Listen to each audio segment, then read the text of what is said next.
So Anitra, you know how sometimes self-help guides tell you to bet on yourself? Well, it turns out there's a new trivia game that lets you do just that, and it's great for family play. It's called CDSK. This is a snap review for CDSK. CDSK is a trivia game for 2 to 4 teams, published by Randolph and brought to the USA by Hachette. The rules say you can play the classic game in approximately 47 minutes, or the short game in around 21 minutes. Let's talk about the art in CDSK. It's a trivia game. It doesn't really need art, other than indicating the spaces on the board, I guess.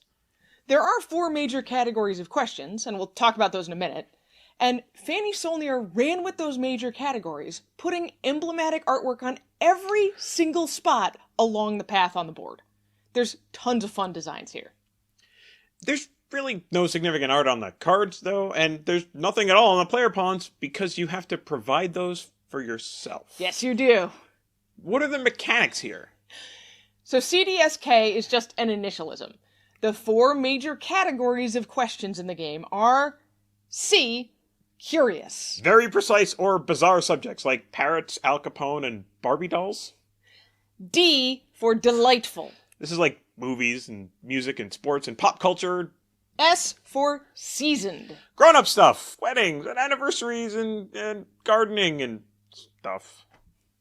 And K is for knowledge. Science and nature, history, geography, the school stuff. There's also challenge cards and hurry up and win cards. On your team's turn, a player to your left will draw a card from the same category as the space you're on and read out the subject. We're on D, and this says, on a scale of 1 to 10, how well do you know Christmas movies? Your team gives a ranking of how well you know that subject between 1 and 10. I'm going to go with 3. Then the other person reads out the question associated with that number. 3 says, what is the name of the green character who stole Christmas from the Who's in Whoville? If your team answers correctly, like the Grinch, they move as many spaces as the number you chose. If you answer incorrectly, you don't move. If you're on a challenge space, you'll be answering a challenge card, which may have a single question with a multi-part answer, or several small questions. For example, how many non-Simpsons yellow characters can you name? This is so much harder than you think it is. Either way, you do the best you can in 45 seconds or less, then move some number of spaces indicated on the card. Once you get to the end of the path, you're in hurry up and win territory. If you can answer this question correctly, your team immediately wins the game. Anitra, what did we expect from CDSK? The name of the game is strange, and it doesn't give much idea of what kind of questions you're going to be answering. The box looks kind of fun, though. And I like the idea of using on a scale of 1 to 10 to express your confidence in how well you know a subject. I've seen games like this before where you pick the difficulty of a question. We reviewed a game called Camp a long time ago that worked kind of like this.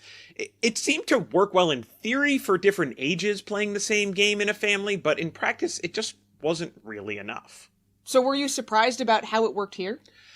Yes. Those games had a lot fewer options for difficulty and for subjects, and in this game there's so many, over 2,500 questions, that it worked a lot more seamlessly. When we played, we paired a parent with a child when the kids were involved, and that definitely helped, but there were other times when, just because of the way all the different subjects worked, we'd know we would get something and we'd be like, other people are going to know this, but I'm not, so I'm going to choose a lower number. This game makes me feel good about myself. Even when I don't know much about a subject, questions 1 and 2 are still usually doable. Like, if it's an NHL question, it's going to be like, what do the letters NHL stand for? Or something like that. When I do know a lot, I can show off. The rest of the time, you can balance how confident you feel with how far you want to go on the board, and bump it up or down just a little bit. I think most people are going to stay between 4 and 6 most of the time. I do think it's weird that we have to provide our own pawns, but it kind of fits with the casual, low-key, flexible nature of this game. You just kind of grab whatever's handy, like paper clips or something, and use that to represent your team. Because there aren't pawns and things like that provided, you really could play this with any number of teams. But More than 4 teams means waiting a long time for your turn, so maybe make the teams a little larger instead. Family trivia games have come a long way since our parents were playing Trivial Pursuit. CDSK adds a difficulty setting that changes with every question, which is cool. Plus, it does have a wide variety, and we appreciate that it doesn't take itself too seriously, kind of like us. We recommend CDSK for gatherings of family and friends, maybe as a nice post-dinner, pre-dessert activity at your holiday gathering. It's best for teens and adults, but younger kids can certainly join in on teams. We had a great time with our family. We're going to rate CDSK 3.5 questions out of 5. And that's CDSK In a snap.